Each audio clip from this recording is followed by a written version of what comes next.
You're watching The Drive with Jeff and Cody.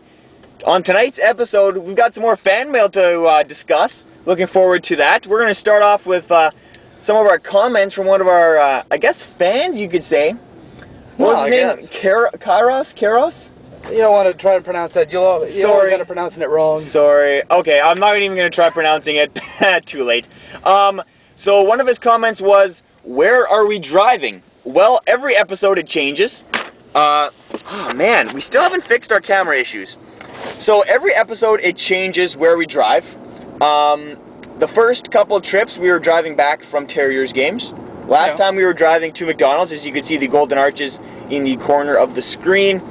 Today, Jeff, where are we driving? We're just going for a drive around a beautiful, beautiful city. We're just going for a drive around beautiful city? Well, it's close. Okay, we're going for around a city that's almost beautiful. This close. This close.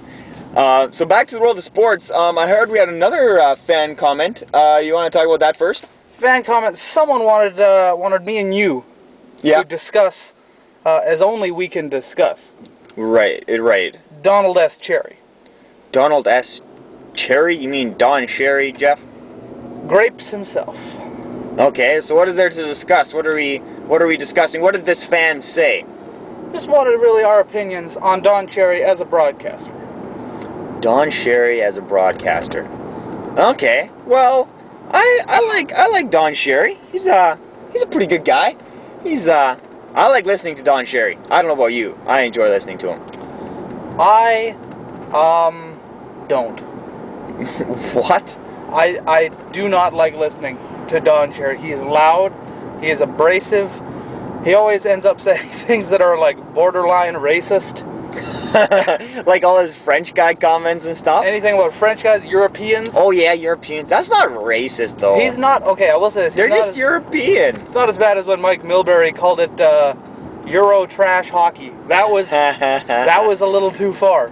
That is a little far. That's a little far. But Mike Milbury is clinically insane, so we can give him a pass.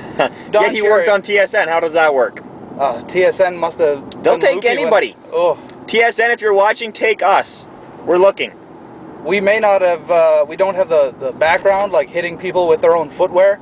Or stuff like that, yeah. Or destroying the New York Islanders, but... Clearly, we can talk about sports. A little bit. And we're a better analyzer than Milbury. Or Don Cherry, because he's really not that good. Don Cherry is good. Don Cherry tells it like it is. He is a true blue Canadian. To the core. Don Cherry, you cannot say Don Cherry's not Canadian. He is what epitomizes Canadianness. Don Cherry is a Canadian and is very well respected in the hockey world. But you look at some of the things he's doing, and it's gotten to the point like he used to make valid comments, and now it's like it's just a joke. We just want to get Don yelling for 5 minutes on TV. That'll be good. Just get him to scream out something about how he doesn't like Russians. Well, it's true. Don Cherry plays tough, rock'em sock'em hockey, and that's what he endorses. The way hockey should be played. Tough, rough, none of this fancy visor crap. Play like a real man. Oh, we're taking out all players with visors now? Well, yeah, all those Russians and French people. And Jonathan Toews? Yeah, Jonathan Toews too. He should play like a real man. I'm sure that's what Don Cherry would say. He's from Winnipeg. So? Aaron Asham doesn't play without a cage. He's from Portage. There's a real hockey player. Okay, Aaron Asham is a throwback to days when you just... When Don Cherry played. Don Cherry played one game in the NHL. One. Okay, but he was a good coach, too. Good coach? He coached the Colorado Rockies. You can't help it if it was the market sucked then. The market sucked. He blames Hardy Astrom for that whole thing. The clog-wearing netminder? Come on. Anyways, I am a big fan of Don Cherry. Honestly, I could do without Donald S. Jeff, I have just about had enough with you bashing Don Cherry. No, I will bash Don Cherry. No, stop the vehicle. Stop the vehicle. I'm not gonna right now. Stop the vehicle. Stop the vehicle. That's it. Stop it. I'll stop it, Jeff. That's it. Stop this vehicle. Get over here. What are you doing? Oh.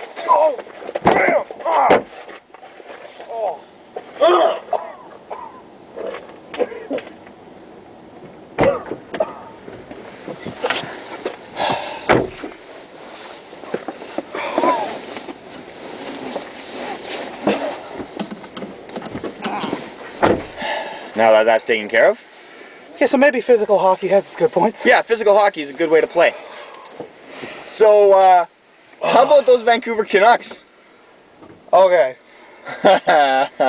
Last time we talked about hockey teams, talked about how my Leafs were on such a good start. And then it all kind of went south after we talked about it. So, apparently I've jinxed them. Yeah, a little bit. After Jeff talked about the Toronto Maple Leafs on one of our last previous shows, the Toronto Maple Leafs have since fallen from one of the top teams in the East to, right now, I checked today, they're currently not in the playoff picture. It's still the beginning of the season, but they're not in the playoff picture. They have lost Dion Phaneuf. He's gone for a month with a skate cut on his leg. The Vancouver Canucks are now well in the playoff picture. They are first in the Northwest, third in the Western Conference, and they are winning, what, a 4 or 5 game winning streak? Yeah, the Canucks have really been hot. You got to give it to them. And last night, hey, Corey Schneider. I love Corey Schneider. Yeah. And he was on fire. I love Corey just because he used to play for the Moose. Yeah, me too. Old Rob Schneider's brother. But you got to feel kind of rough for Corey Schneider. Like, he is a guy who should be a starter in the NHL. And the sad fact of the matter is, he gets drafted. The Canucks say 1 or 2 years with the Moose just to round out your game, and then you come up to be our starter. And then the Canucks go and sign Roberto Luongo. So yeah, kind of a bad situation for Corey Schneider. I would have wished that he would have gotten opportunities to play just because he was a Moose. I like the guy, but I don't know. The Canucks, I don't know. I think they should trade him, get somebody really good and like a skater, but. Yeah, you could, because Schneider would have incredibly high trade value, and plus he deserves to be a starter somewhere. He does. Just for his good, like, I want to be selfish and keep him for the Canucks, but, you know, you gotta do what's best for the team and best for the player. Yeah, he can't be like this highly touted prospect and be a backup for the next 10 years to Luongo. Yeah, exactly. You can't let that happen. Well, whatever. Feel free to please leave comments and any questions you may have. You're watching The Drive with Jeff and Cody.